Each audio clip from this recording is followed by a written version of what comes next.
চলে এলাম শুভ দুপুরের লাঞ্চ নিয়ে। আর তাড়াতাড়ি একটু লাঞ্চটা করে নিয়েছি, হাজব্যান্ড বেরোবে, ছেলে। ভাত করেছি, ডাল, ডিমের কারি, আলু উচ্ছে ভাজা, আর ওটা হচ্ছে পাঁচমিশালির তরকারি। এটাই হচ্ছে আজকে দুপুরের লাঞ্চ। শুভ দুপুরের শুভেচ্ছা ভালোবাসা রইল।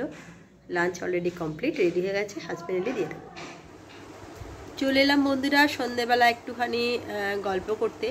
যেটা হচ্ছে আজ থেকে পড়ানো শুরু করেছি, বাইরের ঘরের সবই। তবে আজকে সবাই যারা পড়তে এসছে না, পড়ার ওদের একটু মন নেই, একটুখানি করে মিস ভাল লাগছে না। আজকে প্রথম দিন পুজোর পর পড়তে আসাটা একটুখানি প্রথম চাপ হয়, আমাদের ক্ষেত্রেও হয়েছিল।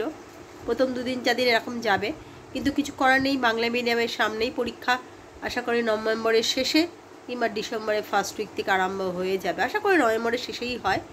তো তার জন্য পড়াশোনা শুরু করতেই হবে, আমি বারবার ওদের বলেছি। কিন্তু আজকে ওরা বেশ 1 ঘন্টা করার পর আধা ঘন্টা আর একটু বসি, তারপরে পড়ছি, মানে সেই স্বতঃস্ফূর্ত ব্যাপারটা ওদের মধ্যে এখনও নেই।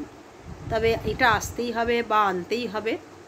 এখন পড়াশোনাটা শুরু করলে ঠিকঠাক গিয়ে দাঁড়াবে আমার মনে হয়। তো চলুন, এটাই ছিল সন্ধেবেলার কথা বলা। কারণ পড়াশোনাটা সবার আগে দরকার বলেই ব্যাপারটা আলোচনা করুন। প্রত্যেকেই হয়তো আদার্স যারা পড়াশোনা করছে প্রত্যেকের ক্ষেত্রে হয়তো এই প্রবলেমটা হবে, প্রথম কদিন হবে, তারপর যে যার ঠিক হয়ে যাবে।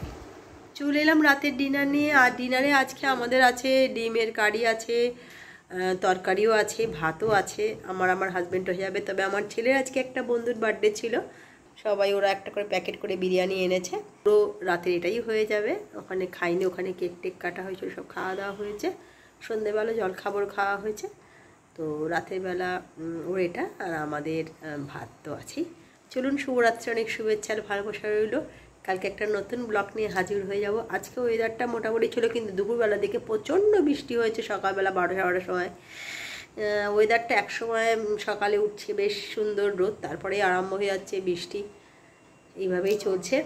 চলুন, কালকে একটা নতুন ব্লগ নিয়ে নতুনভাবে হাজির হয়ে যাব। আজকের মতন করতে টাটা।